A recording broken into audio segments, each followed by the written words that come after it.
find it interesting how subjective subtext is. And there's really one reason for that. It all has to do with the weight that we assign things.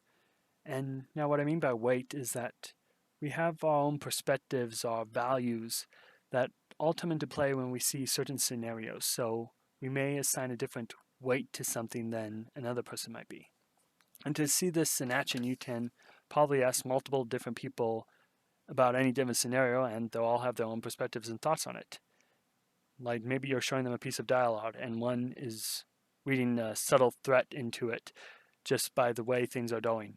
Whereas another person is reading like, oh, there's some romantic interest in this, and I want to see more. And then you might also have another person and be like, wait a minute, this was just a conversation about the weather. Are you telling me there was subtext? And anyway, this can be used to add drama and humor into stories. So it's useful for a storyteller.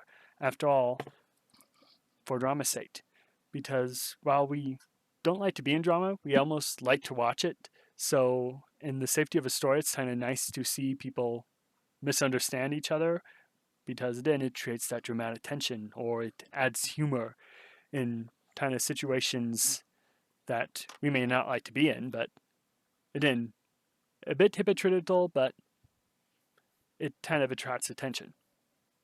But again, it's also something that can be annoying if overdone, at least for me. But I've also read a whole bunch of kind of books on basically communication, so it's kind of a deal for me when it's like, why are you doing this? You should just communicate and solve all your problems. Of course, then again, the movie would be over in like 20 minutes, but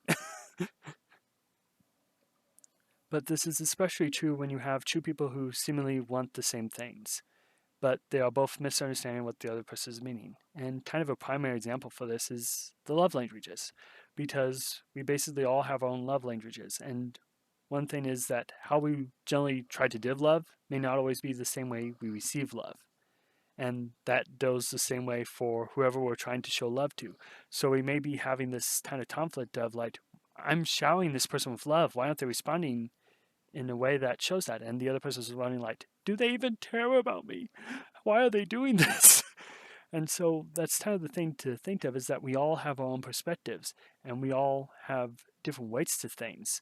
And again, some people may have issues with basically touch due to past experiences. And so, whereas some person sees a friendly gesture, the other person sees an invasion of space.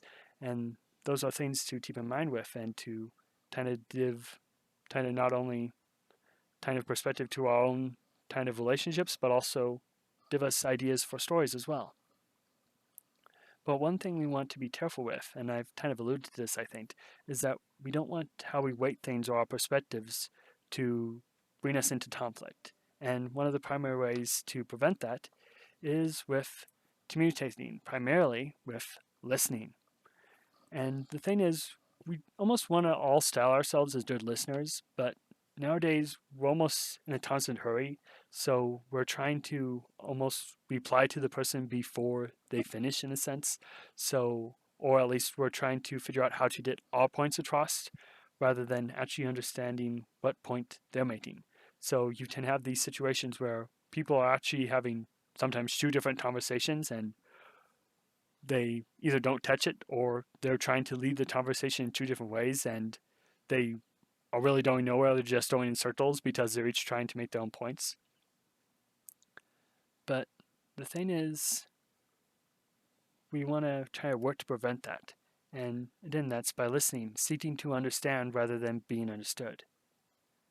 But I guess as my final point is that we should also realize that people will read into things because of the way they are, rather than how those things actually are. And we basically look through the world through us-colored glasses. We see things based off our perspectives and our values, and that's how we weight different scenarios and things. And that kind of brings to mind the whole kind of internet discourse about how characters and sometimes even people can't really be friends anymore, because whenever someone sees affection being doted on as well, they automatically assume romantic intent. So there's basically saying, oh, all these people can't be friends, and everyone's assuming romantic intention with them just because they're friendly with each other, just because they were actually nice to somebody else. So it kind of does show you where people are at, and I'm not sure what it means for some people, but it's out there. And in kind of closing, I guess it means that we shouldn't always give much weight to what people are saying, because sometimes it's really just all in their head basically, or their opinion. And so really all that stood for is filling up a hot air balloon. Anyway, those are my thoughts on the matter. So why not feel free to share yours in the comments below. And if you enjoyed this video, you can like and share it so that others may see it as well. And you can also subscribe to our channel so you can see more videos like this. Anyway, I'm Jonah, and you've been watching Lions Mane Media, where we celebrate stories and the lessons learned from them. Talk to you later, and have a great rest of your day.